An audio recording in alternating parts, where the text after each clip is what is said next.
नमस्कार, मैं हूँ मनविंदर। आप सभी राष्ट्रवादियों का एमबीएन नेटवर्क में एक बार फिर से बहुत-बहुत स्वागत है। अभिषेक बनर्जी की आज यानी कि 8 जून को सीबीआई के सामने पेशी है, लेकिन ये महाशय दिल्ली आ गए हैं। तो सवाल ये है कि ममता बनर्जी और अभिषेक बनर्जी को वो दृश्य भयभीत कर रहे हैं जो इन दिनों सोशल मीडिया पे बहुत आम देखे जा सकते हैं। कैसे लोग भ्रष्टाचारियों के खिलाफ उनका गुस्सा दिखाई दे रहा है। देख रहे हैं कि उनके गले में जूतों की माला है, अंडों की बौछार है। तो अरेस्टिंग का डर ममता और अभिषेक को भी है, ये भी एक सवाल है। और सबसे दिलचस्प ये है कि अरविंद केजरीवाल से ममता बनर्जी मिलती हैं। तो अंदर खाने चल क्या रहा है? क्या स्ट्रैटेजी इनकी है? इसे समझते हैं। मेरे साथ जुड़ चुके हैं राजनीतिक विश्लेषक एकलव्य सिंह जी। एकलव्य जी, नमस्कार, बहुत-बहुत स्वागत है आपका। मैम नमस्कार। नमस्कार मैम। एकलव्य जी, चुनाव में ऐतिहासिक हार मिली है टीएमसी को, और अब ये जो अंदर आग लगी हुई है टीएमसी में, वो बिल्कुल बेकाबू हो गई है। इसकी लपटें कोलकाता नगर निगम तक पहुंच चुकी हैं। पहले इससे विधानसभा के 58 विधायकों ने अपना अलग गुट बनाया, और जो सबसे मजबूत मुस्लिम चेहरा माने जा रहे थे इनके, फिरहाद हाकिम, कोलकाता के मेयर पद से इस्तीफा दे चुके हैं। ये एक बड़ा झटका था, लेकिन रविवार को जो कुछ भी हुआ, उसने टीएमसी सुप्रीमो, मतलब अभी तो अपने आप को सुप्रीमो ही मान के चल रही हैं, अंदर से इनको पूरी तरह से झकझोर दिया है। ये उनके लिए बहुत भारी बेइज्जती भी है। और इसके बाद देखिए, ये दिल्ली आ जाती हैं। अभिषेक बनर्जी पहले से ही दिल्ली में है। तो ये सब चीज़ें कैसे देखते हैं आप? देखिए मैम, मुझे लगता है कि थोड़ा-सा हम इससे पास्ट में अगर जाएँगे, तो जब रेखा गुप्ता जी दिल्ली की मुख्यमंत्री बनी, उससे पहले ममता बनर्जी जी को एक भारत में एक महिला सशक्तिकरण का एक सिंबल माना जाता था। एकमात्र मुख्यमंत्री थी, महिला मुख्यमंत्री पूरे भारतवर्ष में। और वही मुख्यमंत्री कुछ ही क्षण में एक तरह से महिला अत्याचार का अभिप्राय बन गई। तो देखिए मैम, जिस तरह की जनता की हम प्रतिक्रिया देख रहे हैं बंगाल में, किसी नेता को आज आपने शायद देखी हो, हावड़ा में एक टीएमसी के नेता को जूते की माला पहना के और उसका मतलब उसके बाल छिलवा के और उसे परेड करा रहे थे लोग। तो हालांकि मैम, अगर मैं व्यक्तिगत तौर पे बोलूं, तो मुझे लगता है कि सरकार को शायद थोड़ा और ध्यान देना पड़ेगा इस बात पे कि लॉ एंड ऑर्डर सिचुएशन जो है वो कंट्रोल में रहे। परंतु मैम देखिए, ये लोगों की भावनाएं हैं, ये उन लोगों की भावनाएं हैं जिनने इस अत्याचार, गुंडागर्दी, इन सब चीजों को बहुत लंबे समय से झेला है। और अब हो सकता है कि मैम लोगों में ये भावना हो कि ठीक है, 5-6 पुलिस के डंडे ही तो खाने पड़ेंगे ना, वो डंडे खा लेंगे लेकिन इन लोगों को नहीं छोड़ेंगे। तो इस तरह की लोगों की मैम संवेदनाएं और भावनाएं और इस तरह के चीजें चल रही है वहां पे। तो बहुत ही यूनिक सिचुएशन है। जहां तक अभिषेक बैनर्जी के साथ जो उनके चेहरे पे अंडा फोड़ा गया और जो उनकी हालत करी गई, वो भी लोगों ने अपनी आंखों से देखा है, उसको ज्यादा समय हुआ नहीं है। अब मैम, पता नहीं आपको ध्यान हो नहीं हो, अभी कुछ दिन पहले की बात है, ममता बनर्जी जी के ऊपर भी स्वयं एक एफआईआर हुई है। और उसका कारण ये है मैम कि कुछ समय पहले उन्होंने एक बड़ा सीरियस इशू करी थी। उन्होंने एक जी, जी। पब्लिक बहुत रैली में उन्होंने एक सीरियस पब्लिक पर्पस रैली में हाँ, मैम उन्होंने पब्लिक रैली में जब वो जनता को, कुछ अपने सपोर्टर्स को संबोधित कर रही थी, तो वो ऐसा कह रही थी कि ये जो क्रॉस बॉर्डर इन्फिल्ट्रेशन जो चलता है, जिसमें घुसपैठिए लगातार बंगाल में इन्फिल्ट्रेट कर रहे हैं, तो एक बार अमित शाह जी ने उन्हें फोन करके इसके बारे में कुछ इन्फॉर्मेशन दी थी कि भाई आप लोकल पुलिस को थोड़ा सा इसमें सतर्क रहने के लिए कहिए।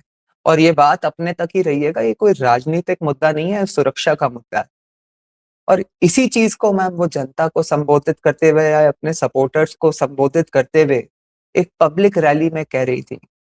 तो अपनी राजनीति के लिए वो देश की सुरक्षा को भी किस तरह से कॉम्प्रोमाइज कर सकती हैं, वो अब देश के सामने है। जैसा कि आपको पता ही है, आज जी ये जो अभिषेक बैनर्जी हैं, इनको भी सीबीआई के सामने पेश होना है। जी तो अब मैम ऐसा है कि एक बात हम लगातार चर्चा करते रहे कि जो शुभेंदु अधिकारी हैं वो इसी सिस्टम से निकल के आए हैं मैम। इनको इनकी मतलब ऐसा नहीं है कि उनको कोई छानबीन करनी पड़ रही होगी। इनको इनके सारे कार्य काले कारनामों के काले चिट्ठे ऑलरेडी शुभेंदु अधिकारी जी के पास हैं, जो वो सरकार को समय समय पे थमाते भी रहे होंगे और आज भी उनको दे रहे होंगे। तो एक तो ये कानून के शिकंजे से मैम मुझे नहीं लगता कि अब ये दोनों बच सकते हैं, और यही कारण है कि ये दिल्ली में आके अरविंद केजरीवाल जी से मिले हैं। एक जो इंडी गठबंधन के सो कॉल्ड एक मुख्यमंत्री रहते, जो कुछ समय पहले जेल में गए, जी तो शायद उनसे सलाह ले रहे होंगे कि भाई जेल में जाके कैसे मैनेज करना है, क्या नहीं करना है। और देखिए मैम, आप देखिए कि एक और बात है, ममता जी शायद ये नहीं समझ पाई, वो तुष्टीकरण की राजनीति में वो सनातन विरोध का अभिप्राय तो बन ही गई, लेकिन वो सनातन के संस्कार भी समझ भूल गई। वो ये भूल गई कि इस जन्म के पाप इसी जन्म में भोगने पड़ते हैं। वो जी शायद ये समझ ही नहीं पाई कि अब उनका जो घमंड है मैम, आपने देखा होगा कुछ समय पहले वो अपने आप को कितना लार्जर देन लाइफ समझती थी, कि जब ये इंडिया ब्लॉक की मीटिंग्स भी होती थी, जब भी राहुल गांधी के नेतृत्व की बात करी जाती थी, तो वो हमेशा ऐसे प्रोजेक्ट करती रही जैसे कि वो राहुल गांधी से बड़ी लीडर है या कांग्रेस से बड़ी पार्टी है एक तरह से, जो कि बिल्कुल भी सही नहीं है। भाई ठीक है, आप मतलब एक रीजनल पार्टी हो, वेस्ट बंगाल में आप बहुत स्ट्रांग थे, लेकिन एक प्रैक्टिकल सच्चाई यह है कि कांग्रेस की लीडरशिप के बिना ये जो सारी संयुक्त ऑपोजिशन पार्टीज हैं वो कभी मोदी का मुकाबला नहीं कर सकती। और ये भी एक फैक्ट है कि कुछ भी कारण रहा हो, लेकिन 99 सीट्स तो कांग्रेस ही लेके आई थी ना 2024 के चुनाव में। तो जिस तरह से वो लगातार राहुल गांधी और गांधी परिवार की बेइज्जती करती रही, और अब देखिए मैम वही पहुंची हैं दिल्ली अपना अस्तित्व बचाने के लिए। वो सच्चाई ये है, आपने देखा होगा कि 2-3 बार लगातार जब भी उनके साथ या अभिषेक बैनर्जी के साथ कोई घटना हुई, तो वो लगातार कहती है राहुल गांधी ने मुझे फोन किया, राहुल गांधी ने मुझे फोन किया, उन्होंने कहा कि अगर अभिषेक को कोई प्रॉब्लम हो तो मैं उनको हैदराबाद शिफ्ट करा देता हूँ, ये करा देता हूँ, वहां इलाज हो जाएगा, ये हो जाएगा। क्या हो गया भाई? आप तो मानते थे कि राहुल गांधी तो एक बहुत कमजोर व्यक्ति है और उसी की वजह से ही आपका जो संयुक्त विपक्ष है वो इतना कमजोर है। अब उस कमजोर व्यक्ति की शरण लेने में आप क्यों पहुंच गए हो दिल्ली? इसका दूसरा जो सबसे बड़ा कारण है मैम कि अभी कुछ दिन पहले, मेरे ख्याल से 3 दिन पहले, इन्होंने एक मीटिंग बुलाई थी, जिसमें कि इन्होंने अपने सारे जो इनके लगभग 42 सांसद हैं राज्यसभा लोकसभा के मिला के, उनको एक मीटिंग के लिए बुलाया था। 6 सांसद पहुंचे थे मैम, 6। जी और एक तो जो इनकी सबसे फेमस सांसद हैं, जो बहुत ही मुखर और प्रखर प्रवक्ता मानी जाती हैं, वो तो विदेश घूम रही हैं। जी जी सुनने में आ रहा है कि इनसे टच में ही नहीं है। तो अब मैम क्या है कि ये कुछ समय में मॉनसून सेशन भी आने वाला है, और जिस तरह से करीब इनके जो भी 70-80 एमएलए हैं, उनमें से जो 59 इनसे छिटके हैं, ये भी सुनने में आ रहा है कि इनके करीब 80-90% सांसद भी इनसे छिटकने वाले हैं। अब वो बीजेपी ज्वाइन करें या नहीं करें ये तो मुझे पता नहीं मैम, लेकिन आपने देखा होगा कि ये जो स्ट्रीट्स पे जो दुर्गति हो रही है ना इन लोगों की, इन सांसदों को पता चल चुका है कि अगले चुनाव में हमें फिर जनता के बीच में जाना है, और जनता की प्रतिक्रिया हमारे लिए ये है। तो आने वाले चुनाव में ममता के साथ दिखते, अगर हम ममता के साथ खड़े दिखे तो हमारे, या अभिषेक बैनर्जी के साथ हम खड़े रहे, जो सो कॉल्ड ये जो डायमंड हार्बर मॉडल था, तो जनता जी हमारा क्या हश्र करेगी? तो मुझे लगता है मैम कि ये बहुत इंटरेस्टिंग और एक हिस्टोरिकल अपॉर्चुनिटी है बीजेपी के लिए।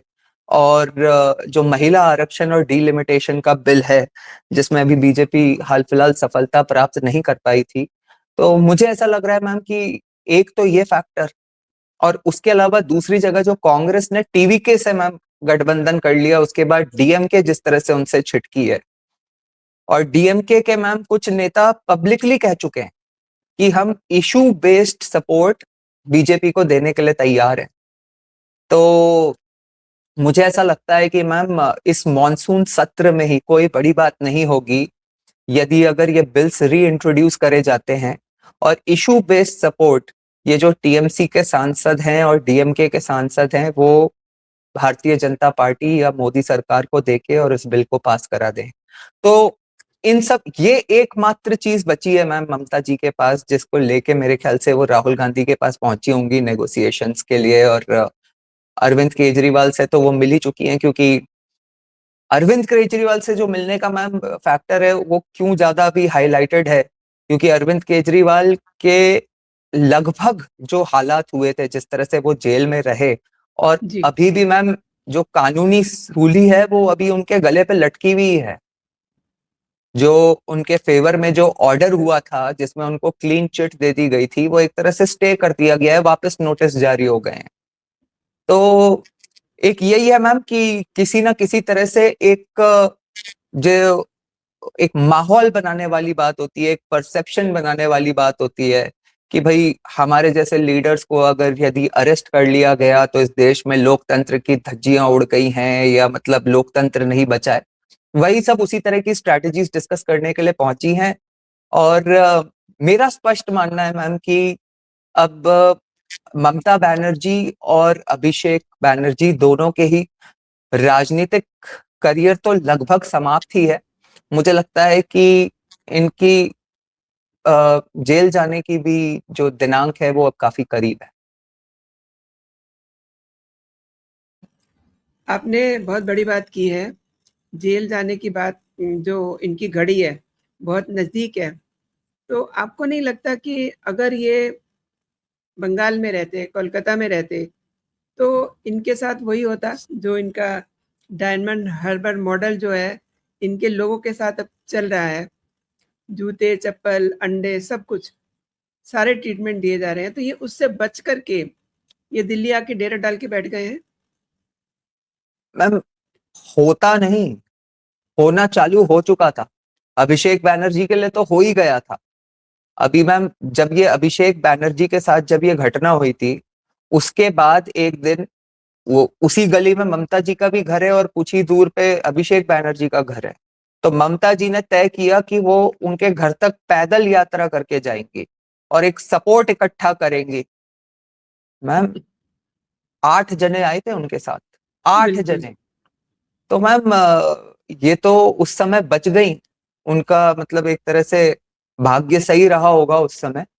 और अभी भी कहीं ना कहीं मैम ये क्या है कि हमारी जनता थोड़ी ऐसी है कि वो महिलाओं के प्रति कम से कम जो है एक चाहे कितना भी जुल्म करा हो, एक वॉयलेंस करने में मतलब हमारे संस्कार, इनेट संस्कार ऐसे हैं कि महिलाओं के प्रति ऐसा नहीं करते।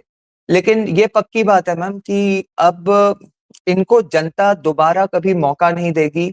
और अगर इन्होंने अपना घमंड कम नहीं किया तो मैम मैं समझता हूँ कि कोई बड़ी बात नहीं है कि ममता जी के साथ भी कुछ ऐसा ही हो जाए। मैम आपको ना एक कॉन्टेक्स्ट देने के लिए, मतलब एक आरजी कार वाली घटना तो मैम सबको ही पता है, संदेश खाली वाली घटना भी सबको पता है।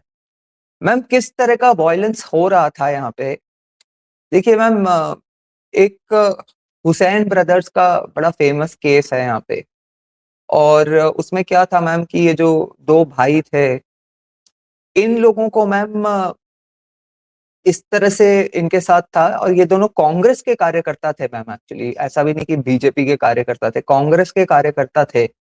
और उस समय मैम जिस लेवल की इन लोगों की गुंडागर्दी चल रही थी, उन्होंने ऐसा किया था मैम कि क्योंकि ये इनके विरोध में थे, इनके विरोध में काम कर रहे थे, इन दोनों भाइयों को पहले मारा। तो मैम आप सोचिए कि किस तरह की हैवानियत यहाँ पे चल रही थी। तो ये जो लोग वहां पे इन लोगों के साथ कर रहे हैं मैम, ये तो कुछ भी नहीं है। और ये कोई वॉयलेंस नहीं है मैम। वॉयलेंस तो ये होता कि अगर इनके ऊपर गोली चला रहे होते या पत्थर मार रहे होते जिससे कोई बहुत सीरियस चोट आ जाती। ये सिर्फ मतलब जो उन्होंने सहा है उसका बदला ले रहे हैं कि बेइज्जती करके। अंडे से कोई मर थोड़ी जाता है अंडा फेंकने से, या जूते चप्पल खाने से या नारे लगाने से कोई मरता थोड़ी है। तो वहां की जनता मैम वॉयलेंस नहीं कर रही। वो तो मैं समझता हूँ मैम कि मोदी जी में वो एक मास अपील है कि जब उन्होंने कहा है कि हमें बदला नहीं बदलाव की राजनीति करनी है, तो मैं समझता हूँ कि लोग इस चीज को समझ रहे हैं। लेकिन फिर भी मैम हमें उन लोगों की जगह अपने आप को कभी मैं हमेशा मानता हूँ जब किसी दूसरे की सिचुएशन को आंकना हो तो अपने आप को उसकी जगह रख के सोचना चाहिए। क्योंकि आप सोचिए कि यदि हमारे परिवार में किसी के साथ ऐसा हुआ होता तो कब तक अपना वो गुस्सा अंदर दबा के रखते, कब तक उसे नहीं दिखाते। तो अब जिन्होंने 15 साल से ऐसी चीजों को झेला है, यदि अगर उन्हें मौका मिला है तो वो दिखाएंगे तो अवश्य ही। और इसीलिए शायद जैसा कि आपने कहा कि इन लोगों का अगर अरेस्ट हुआ या वहां पे इधर उधर भागने की कोशिश करी, तो ये जनता की जो मतलब क्रोध है जब हमें दिखाई दे रहा है तो इन लोगों को भी आभास तो होगा ही। तो वहां पे तो इनके साथ कुछ भी हो सकता है, इसीलिए दिल्ली आके बैठे हैं। लेकिन इसका मतलब ये कतई नहीं है कि वो कानून के शिकंजे से बच जाएंगे। इनके दिन नंबर्ड ही हैं। एंड एकलव्य, ममता के प्रति इतनी नफरत, अभी मैं देख रही थी, ये अपनी ही कंस्टिट्यूंसी में गई, वहां किसी ने इनको मतलब नमस्ते तक नहीं बोली। देखिए मैम, मैं आपको बताऊं कि आज एक कॉकरोच जनता पार्टी के विषय में मैंने एक पोस्ट डाला था। तो उसमें एक व्यक्ति थे जिनसे एक छात्रा पूछ रही थी, मोदी विरोधी व्यक्ति थे। उनसे एक छात्रा ने पूछा कि मैं कॉकरोच जनता पार्टी को क्यों सपोर्ट करूं जब वो उमर खालिद जैसे व्यक्ति की बेल के लिए, उसके रिलीज के लिए मतलब बातें कर रही है, तो मैं क्यों क्यों ऐसी पार्टी को सपोर्ट करूं। तो मैम वो जो व्यक्ति जो कि इस छात्रा के बाप की उम्र के रहे होंगे, उन्होंने कहा कि उमर खालिद ने क्या तुम्हारी इज्जत लूटी है क्या। तो मैम सोचिए कि ये मोदी विरोध में इन लोगों में किस लेवल की नफरत भर जाती है। तो मैंने तो ये पोस्ट डाली थी मैम। अब इस पे एक व्यक्ति है मैम, अगेन मोदी का विरोध है। अब उन्होंने मैम क्या कमेंट करा उस पोस्ट के ऊपर कि भाई दोनों तरफ इसी तरह के लोग हैं और जैसा पक्ष वैसा विपक्ष, हर तरफ ऐसे ही गंदे लोग भरे हुए हैं, इसीलिए देश का ये हाल है। तो मैम मैंने उन्हें बड़ी विनम्रता से लिखा कि मुझे ऐसा लगता है कि कहीं ना ये जो मानसिकता है ना, इसी के कारण ये हालात हैं। और मैम देखिए, मैं मानता हूं कि ये बीजेपी में ना कहीं एक कोर स्ट्रेंथ यही है। ये जो मोदी शाह की लीडरशिप वाली बीजेपी है ना, इसमें एक कोर स्ट्रेंथ यही है कि वो अपने कार्डर को इस तरह से मोटिवेट कर सकते हैं।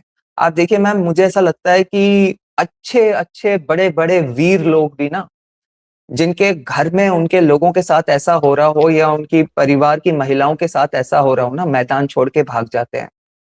परंतु वो यहाँ पे मैम मैदान छोड़ के भागे नहीं, क्योंकि यहाँ पे मैम एक ऐसी सिचुएशन हो चुकी थी कि ये राष्ट्रीय सुरक्षा का मुद्दा बन चुका था। आज मैम आपने देखा होगा कि जो एक डेमोग्राफी के बारे में जो मोदी जी ने पिछली 15 अगस्त को लाल किले के पटल से उन्होंने डेमोग्राफिक मतलब चेंज कितनी बड़ी चैलेंज है हमारे देश में, उसकी बात करी। अब अमित शाह जिस तरह से लगातार आज मैम राजस्थान में भी एक बड़ी कार्रवाई हुई है बॉर्डर्स पे, और कई स्टेट्स में हो रही है। जो उन्होंने, आपने सुना होगा कि कुछ दिन पहले भाषण में कहा कि मैंने निर्देशित किया है राज्य सरकारों को जो सीमावर्ती प्रदेश हैं कि वहां पे जो इलीगल कंस्ट्रक्शन है उनको डेमोलिश करो। जब एक अच्छा एडमिनिस्ट्रेटर, एक अच्छा पॉलिटिशियन भी होता है, तो उन्होंने इस बात को समझ लिया था कि अब जनता का पूरा, हमें बस ये इंश्योर करना है कि वहां पे फ्री एंड फेयर इलेक्शंस हो जाए। जनता का जो जनमानस है वो इसके पक्ष में है कि इस राज्य को अब हर हालत में बचाना है। तो मैं मानता हूं मैम कि अब ये मतलब आई थिंक हमारे देश का सौभाग्य है कि हमें इस तरह का गृह मंत्री मिला है जो इस तरह से 24 घंटे मिशन मोड में रहते हैं। और ममता जी जैसे लोगों की मैम अब ये दुर्गति तो तय थी मैम। आप देखिए मैम, अल्टीमेटली सब कुछ घुमा फिरा के ये जो संयुक्त विपक्ष के जितने भी कैरेक्टर्स हैं, अगर आप इनको देखोगे कि तो इनकी कहीं ना कहीं स्टोरी यही आ जाती है कि मोदी के विरोध में देश विरोध तक गिर चुके हैं ये लोग। चाहे आप उद्धव ठाकरे, एक ऐसी बाला साहब ठाकरे की लेगेसी को लेके आए थे, और फिर मैम आपको ध्यान ही होगा जब वो संतों का वहां पे खुलेआम मतलब लिंचिंग करवा दी गई महाराष्ट्र में, तो उनका असली चेहरा सामने आया। कंगना क्योंकि अपोज कर रही थी, एक अपोजिंग पार्टी की थी, तो बुलडोजर चलवा दिया उसके घर पे। और इसी तरह से मैम आप अन्य विपक्षी पार्टियों को भी देखोगे तो ये जो मतलब इनका देश विरोधी कैरेक्टर हो गया है ना मैम, ये जनता पहचान चुकी है मैम, और इसीलिए लगातार इनको रिजेक्ट कर रही है। आप ठीक है, यहां तक भी ठीक है कि आपको अपना वोट बैंक साधने के लिए कुछ मुसलमानों के पक्ष में कोई चीजें कहनी है, भाई आप कहते रहो। लेकिन आप इसी बंगाल में देख लीजिए मैम, बाबरी मस्जिद वापस से इरेक्ट करने की बात होने लगी। ये कौन सी जनता बर्दाश्त करेगी मैम? कोई भी नॉर्मल जिसमें मतलब 500 साल के बाद इस देश में फाइनली राम मंदिर बन के खड़ा हुआ, और उस पे जो मतलब बाबरी मस्जिद खड़ा हुआ था, जिसको ढाया ही गया उसको बनाने के लिए, इतनी मुश्किल से हिंदुओं ने ये लड़ाई लड़के धरातल पर जीती। वो कह रहे हैं कि वो बाबरी मस्जिद, अरे बंगाल का बाबरी मस्जिद से क्या लेना देना है भाई? और मैम अगर ममता जी में मतलब मैं कहता हूं कि थोड़ी सी भी सनातन के लिए होती तो कम से कम उस जहांगीर, वो क्या मैम उसका मैं नाम ही भूल रहा हूँ, ये नाम था शाहजहान शेख। अब मैम इसको कम से कम उठा के कम से कम जेल में तो डालना चाहिए था कि इस तरह की बात भी कैसे कर सकते हो। उसने अच्छा, वो उनका जब नाम था हुमायूं कबीर। हुमायूं कबीर में जब उसने कहा कि मैंने करीब 1 करोड़ ईंटें इकट्ठी कर ली हैं, तो उसी समय पकड़ के जेल में डालना चाहिए था। इसमें कहाँ इतनी तकलीफ थी भाई? और मैम इनको शायद ऐसा लगा मैम कि भाई 30% पॉपुलेशन तो मुस्लिम है ही, वो तो मेरे साथ है ही, और क्या 20-25% हिंदू मेरे साथ आ जाएंगे, 20-25% भी हिंदू आ जाएंगे, उसके अलावा बाकी मैं आज तक जिस तरह से चीटिंग करके मैनेज करती आई हूं वो कर लूंगी। तो मुझे ऐसा लगता है मैम कि अंत तक भी इनको ये अंदाजा ही नहीं था कि इनकी इतनी बुरी हार होने वाली है।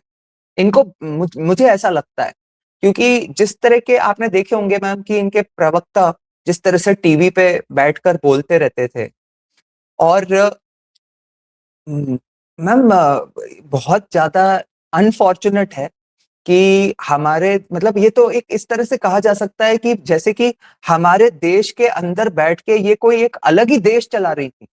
अकलवी जी, अब जो चीजें सामने आ रही हैं उससे तो ये लग रहा है कि वहां हो क्या रहा था, किसी को पता ही नहीं था। इतने जो ये गुस्सा हम देख रहे हैं, आप देख रहे हैं, उसकी वजह तो यही है। दूसरी बात, अब ये विपक्ष से क्या चाहते हैं? इतने सारे कुकर्म किए हैं, उसके बाद आपको लगता है कि वो विपक्ष, मतलब जो विपक्ष है ही नहीं, उनकी कोई अहमियत ही नहीं है, इनको जेल जाने से बचा सकेंगे? क्योंकि ये आए तो इसीलिए हैं। देखिए मैम, विपक्ष का तो बड़ा सिंपल मामला है। जहां तक मैं समझता हूं कि ये जो पूरा विपक्ष है वो भी बंगाल की जनभावना को समझ चुका है। और वो जनभावना तो जो भी उनको ग्रास रूट से रिपोर्ट आई होगी, आपको ध्यान होगा कि राहुल गांधी ने भी वहां पे जाके किस तरह का स्टेटमेंट दिया था। उन्हीं ने कहा था ना कि अगर ममता बनर्जी ने अराजकता नहीं फैलाई होती तो बीजेपी के लिए यहाँ पे द्वार नहीं खुलते। तो करप्शन, भ्रष्टाचार तो एक अलग चीज है। साफ शब्दों में कहा ना कि ममता बनर्जी ने अगर अराजकता नहीं फैलाई होती, तो कांग्रेस को तो मैम अपना एक, देखिए मैम बड़ा सिंपल है, मुझे ऐसा लगता है कि कांग्रेस को तो अब अपने आप को वहां स्टैब्लिश करना है। तो कांग्रेस तो एटलीस्ट लोकली बंगाल में तो कोई सवाल ही नहीं का इनका साथ दे दे, पहले भी नहीं दे रही थी। और हाँ, सेंटर में मैं मान सकता हूं मैम कि मोदी के विरोध के लिए ये ममता जी को बचाएंगे तो नहीं, लेकिन यदि वो जेल चली गई जो कि ये चाहेंगे, तो जेल जाने के बाद कहेंगे कि भैया लोकतंत्र खत्म हो गया इस देश में, इससे ज्यादा कुछ नहीं होने वाला मैम, इनको कोई हेल्प नहीं करने वाला।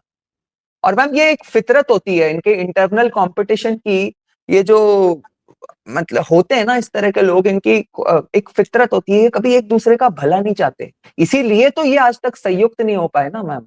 आप देख लीजिए मैम, आप कभी अखिलेश और राहुल एक साइकिल पे हो जाते हैं, कभी अखिलेश यादव का ऐसा स्टेटमेंट आ जाता है कि कांग्रेस भी बहुत चालू पार्टी है, इनको वोट मत देना।